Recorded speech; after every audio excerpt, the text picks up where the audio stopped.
If your credit score is below 600, you are living in a financial prison. Every door is locked. Every loan denied. Every dream you have on hold. You can't buy a home. You can't finance a car. You can't even get a basic credit card. I know this feeling because I was there. My credit score? 367. Rock bottom. But I found a way out, and I'm going to show you exactly how. I remember walking into the store like everything was normal. Grabbed my items. Walked to the register. Tapped my card. And nothing. Declined. I thought it was a mistake. Tried again. Declined again. The cashier gave me that look. And then I felt it. Everyone in line just staring. That silence. That embarrassment. I wanted to disappear. I pulled out my phone right there in the parking lot. Opened my credit app. And watched the number load. 367. 367. I just stood there. Couldn't move. Couldn't breathe. That number hit me like a wall. I walked to my car alone. Head down. Too embarrassed to look anyone in the eye. But that was the moment everything changed. Because that day, I decided I was never going back to 367 again. Before I could fix my score, I had to understand what I was actually dealing with. A credit score is a 3-digit number, anywhere between 300 and 850, and that number controls everything. Banks use it to decide if you get a loan. Landlords use it to decide if you get an apartment. Some employers even check it before they hire you. I had no idea. I thought it was just some random number, but there's actually a formula. 5 things make up your score. Your payment history, that's 35%. How much debt you carry, 30%. How long you've had credit, 15%. New credit applications, 10%. And your credit mix, 10%.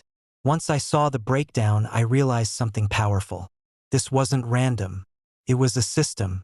And if it's a system, I could learn it. And if I could learn it, I could beat it.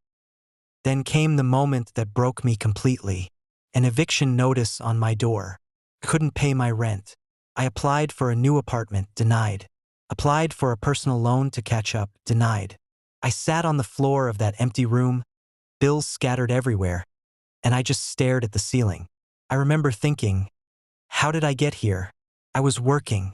I was trying. But my credit score was following me everywhere like a shadow, slamming doors in my face before I could even knock. That night was the darkest point. No home lined up. No credit. No safety net. Nothing. But you know what they say about rock bottom? It's the only place where the only way left is up. And sitting there on that floor, something inside me finally snapped. Not into despair. Into determination. I was done being a victim of a number I didn't understand. It was time to fight back. That night on that floor, something shifted in me. I stopped crying. I stopped feeling sorry for myself. And I made a decision. Not a wish. Not a hope. A decision.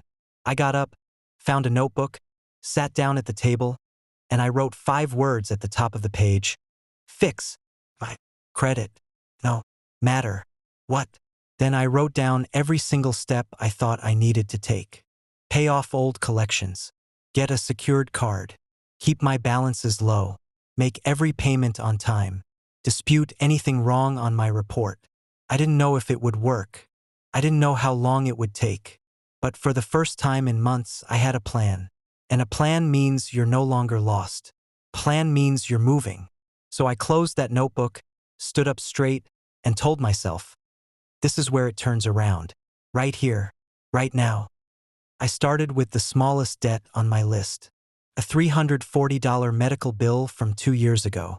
I know $340 doesn't sound like much. But here's what most people don't understand. It's not just about the money. It's about the signal you're sending to the credit bureaus. Every paid collection tells them, this person is serious now. So I scraped together that $340. I called the collection agency. I negotiated, asked if they'd accept a pay-for-delete, meaning they remove the account from my report entirely in exchange for payment. They said yes. I hung up the phone, made the payment, and I just sat there for a minute. Something had shifted. It was the smallest win imaginable. But it was proof that the plan was working. Proof that I had control over this.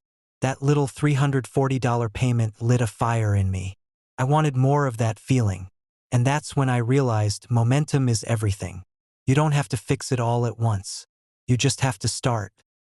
Just when I thought I was building real momentum, life hit me. My car broke down on the side of the road. Engine gone. Repair bill? Over $1,000. That was almost everything I had set aside to pay off my next debt. I remember sitting there in the rain, staring at that bill, and that little voice in my head started whispering, maybe this is a sign. Maybe you're not meant to get out of this. Maybe you should just give up. And for a moment, I almost listened. But then I thought about how far I'd already come. My score was moving. My habits were changing. One car repair was not going to erase that. Setbacks are not stop signs. They're tests.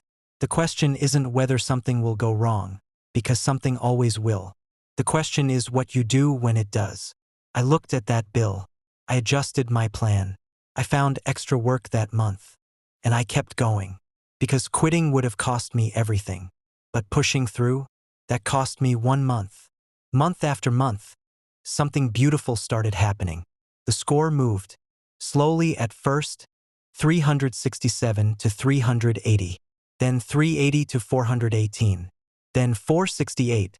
522. 580. Each number felt like a victory.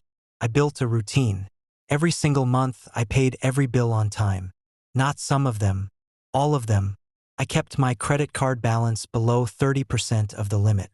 I checked my credit report every 90 days for errors. I started saving a little at first, then more. And as the habits stacked up, the score followed.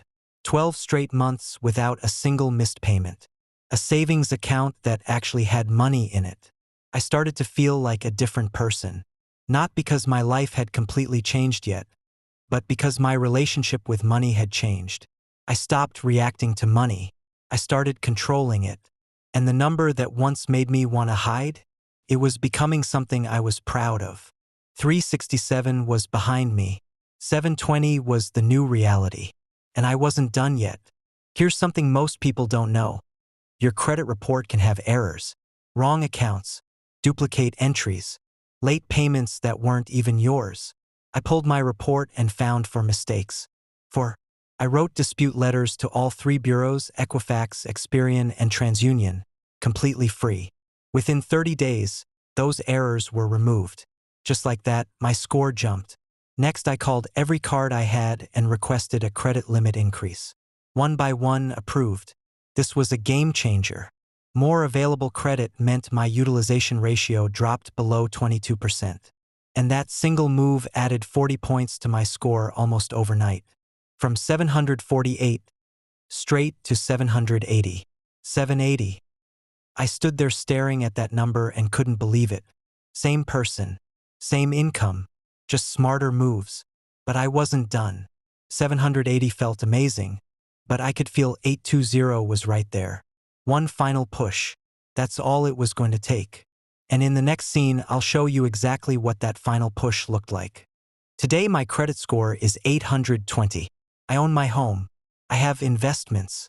I have savings. And I walk differently now.